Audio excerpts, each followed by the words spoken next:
മൂത്രം വെച്ചപ്പോ എന്തൊരു സുഖം. നല്ല അടിപൊളി സ്ഥലം കളിയാ. എടാ ഓനെ കത്തിക്കടാ.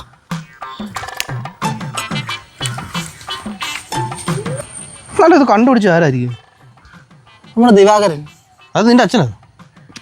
അല്ല, നിന്റെ അച്ഛൻ ഉണ്ടായിരുന്നു.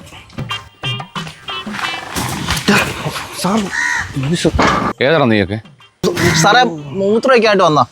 നീയൊക്കെ സിഗരറ്റ് കൊണ്ടാ മൂത്രം ഒഴിക്കുന്നേ? അല്ല സാറേ, പോലീസാന്ന് തോന്നടാ. എടാ ഇവിടെ പല കംപ്ലൈന്റും കിട്ടിയിട്ടുണ്ട്. ഞങ്ങൾ പാവങ്ങളാ സാറേ. സത്യമായിട്ടും സത്യം സാറേ. ഇപ്പൊ എന്റെ തലയാണ് സത്യം. നീയൊക്കെയാണോടാ ഈ പിള്ളേർക്ക് കഞ്ചാവും ഇതൊക്കെ കൊടുക്കുന്നേ? അയ്യോ സാറേ, ഞാൻ ജോസഫ് കുരുവിള. എൻ്റെ അച്ഛൻ പണ്ട് എന്നെ ഈ കോളേജിൽ കൊണ്ട് ചേർത്താണ്. എനിക്ക് വേറെ കാര്യങ്ങളൊന്നും എനിക്ക് ധാരണയില്ല. നീയൊക്കെ നല്ല നടന്മാരായിരിക്കും. വിജയുടെ ഡയലോഗ് കൊണ്ട് എന്നെ ഉണ്ടാക്കാൻ രണ്ടെണ്ണം വരാൻ നിൽക്കരുത് കേട്ടല്ലോ. തുമ്പി സാറ് പടം കാണാറുണ്ട് കേട്ടോ.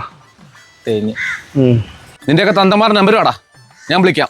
സാറേ വീട്ടിലൊന്നും വിളിക്കണം സാറേ. ഞങ്ങൾക്ക് സാറേ അച്ഛനെ നല്ലതായിട്ട് തല്ലു സാറേ. ഇപ്പൊ അച്ഛൻ്റെ തല്ലിന്റെ പാടിന്റെ കുട്ടിയിൽ ഇപ്പോഴും ഉണ്ട് സാറേ. ഇനി ഇവനും വലിക്കത്തില്ല സാറേ, ഞാനും വലിക്കത്തില്ല. ഞങ്ങൾ ആരും വലിപ്പിക്കത്തില്ല സാറേ. നീ മേലെ രണ്ടിനെ ഇവിടെ കണ്ടു കഴിഞ്ഞാ ഓടാ വണ്ടി എടുത്ത്. മണ്ടന്മാര്. നീ ശരിക്കുള്ള പോലീസുകാരൻ വരുമോ?